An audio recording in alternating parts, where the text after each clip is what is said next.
दर्ज।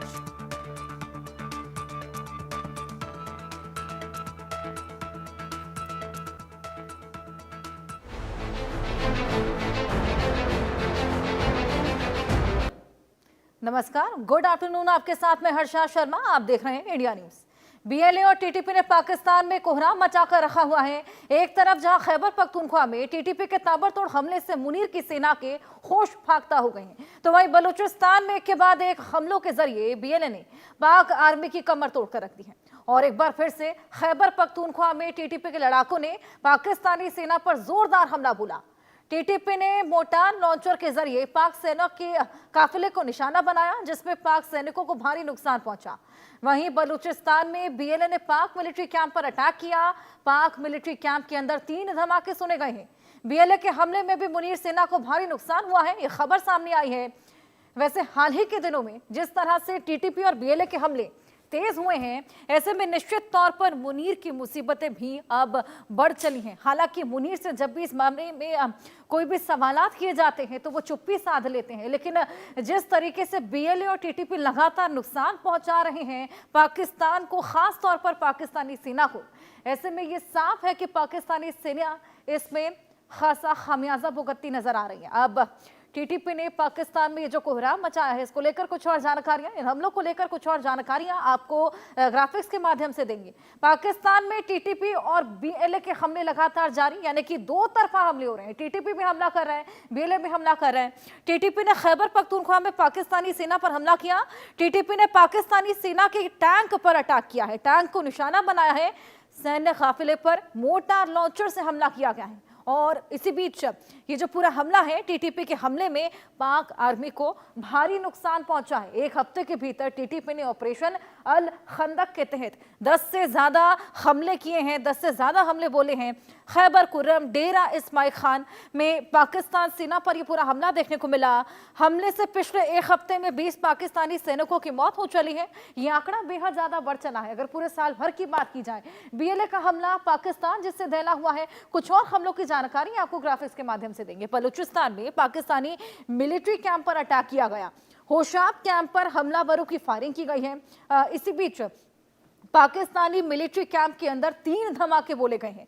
इसी तरीके से ताबड़तोड़ अटैक है, पाकिस्तानी सैनिकों के मारे जाने की खबर सामने आई है। एक तरीके से विफलता इसको पाकिस्तानी सैनिकों की कहा जा सकता है। बलूचिस्तान में पाक सैन्य काफिले पर यह पूरा हमला देखने को मिला। जिवानी में पाक सैन्य वाहन में धमाका किया गया है। और ऐसे ही ताबड़तोड़ हमले, सुरक्षा कर्मियों से भरी ये जो एक व्हीकल था, वाहन था, उस पर हमला बोला गया है।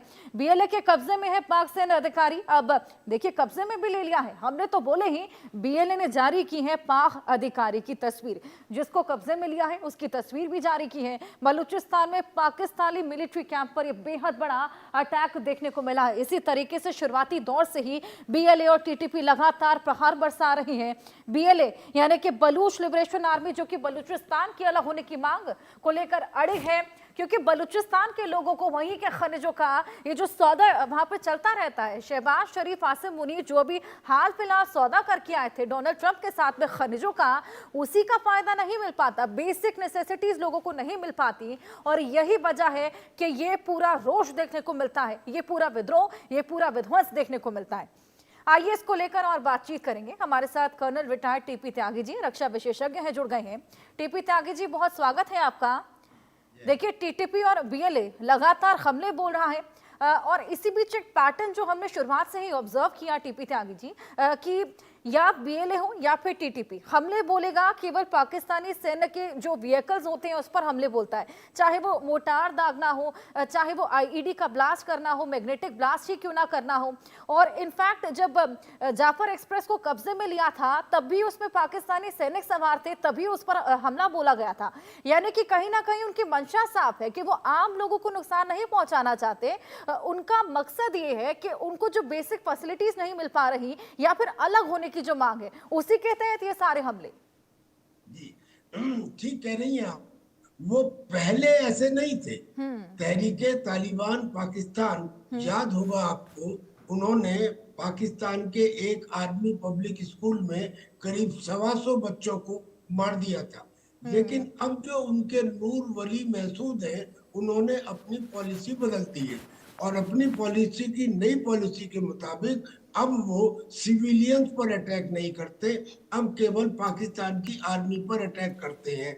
और इस वजह से उनको जो लोकल सपोर्ट पहले मिलती थी वो कम थी, आज की तारीख में वो ज्यादा है। अब आपने जिक्र किया टीटीपी का, बीएलए का, मैं इसमें एक चीज और ऐड करता हूं और वो है तालिबान। देखिए, पाकिस्तान की इस समय स्थिति इतनी कॉम्प्लेक्स और इतनी फ्रेजाइल हो चुकी है। मैं इसका एक एग्जांपल देता हूं।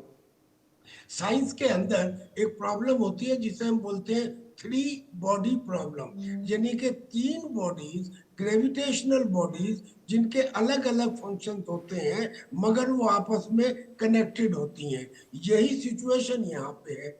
एक तो तालिबान, तालिबान क्या चाहता है कि मेरे जो अफगानी लोग हैं पाकिस्तान में उनको वापस जबरदस्ती ना भेजा जाए। दूसरा टीटीपी, जो चाहता है कि मैं पाकिस्तान की पार्लियामेंट के ऊपर शरीयत का झंडा लहरा दूं।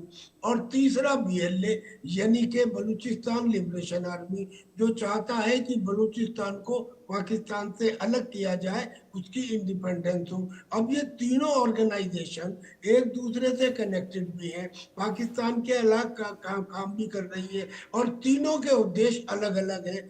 मगर इनमें एक हाईएस्ट कॉमन फैक्टर है।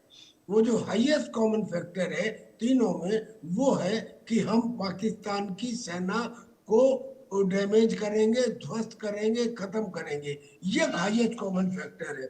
जैसे आप टीटीपी को अगर देखें तो टीटीपी कोई होमोजीनियस बॉडी नहीं है। इसके अंदर 40 से ज्यादा अलग अलग कबीलों के खूंखार आतंकी शामिल हैं, जो अलग अलग ऑपरेट करते हैं मगर एक बात पे आके एक हो जाते हैं, और वो एक बात है पाकिस्तानी आर्मी के ऊपर अटैक। यानी कि ये जो दहशत गर्दी है उसके पीछे वर्दी है, इसके ऊपर तीनों मानते हैं।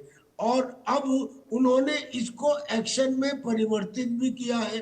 अगर आप आए बीएलए के ऊपर, तो बीएलए ने 2024 में करीब करीब 1000 अटैक किए और करीब करीब 1000 ही उनके फौजियों को मारा।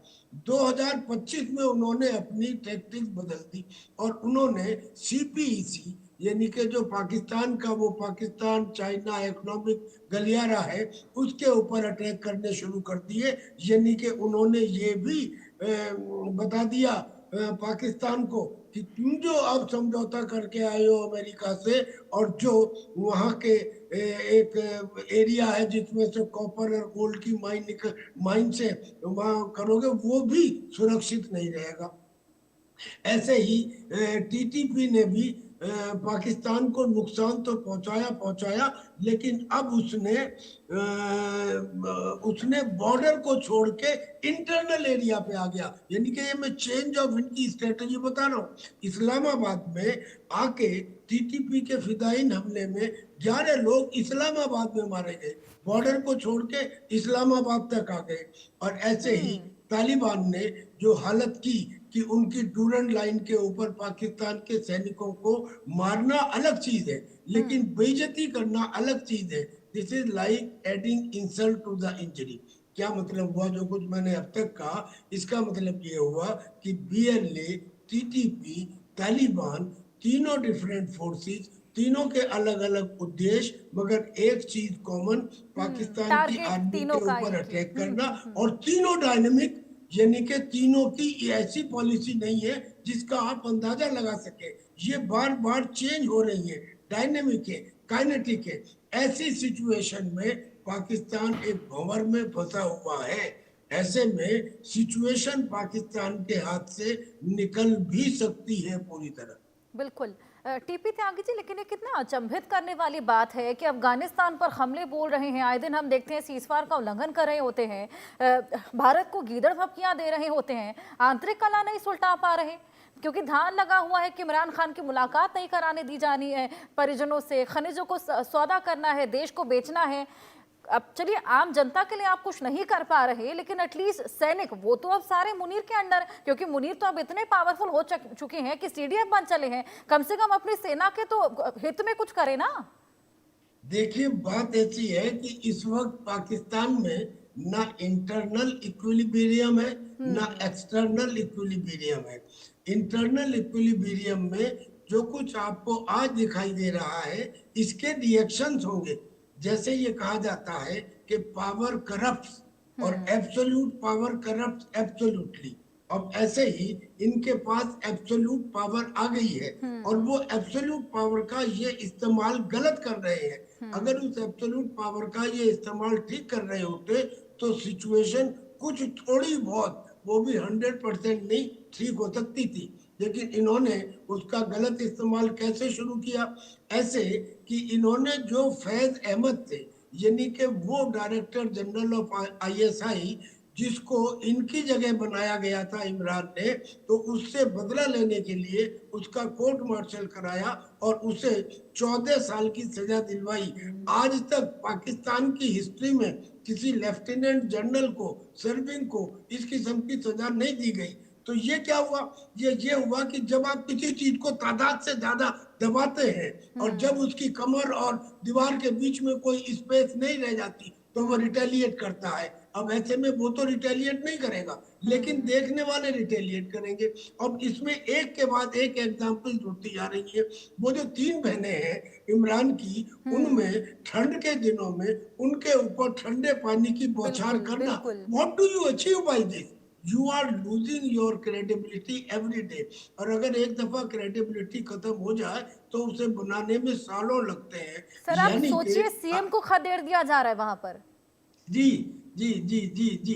तो ये सिचुएशन इनके सामने बहुत ही जल्दी, बहुत लंबा समय इसमें नहीं लगेगा कि there is likely to be a rebellion. अब ये क्या करते हैं? ये फोर्स का इस्तेमाल करते हैं। अरे अगर फोर्स के इस्तेमाल से चीजें ठीक होनी होती तो ये उस समय क्यों नहीं ठीक कर पाए 1971 में, जब इन्होंने तादाद से ज्यादा फोर्स का इस्तेमाल किया, लोगों को मारा, बलात्कार किया, औरतों के जाने क्या क्या किया, डिस्प्लेसमेंट हुआ। लेकिन वो डोसाइल लोग थे बांग्लादेश के, ये उन्हें कंट्रोल नहीं कर पाए।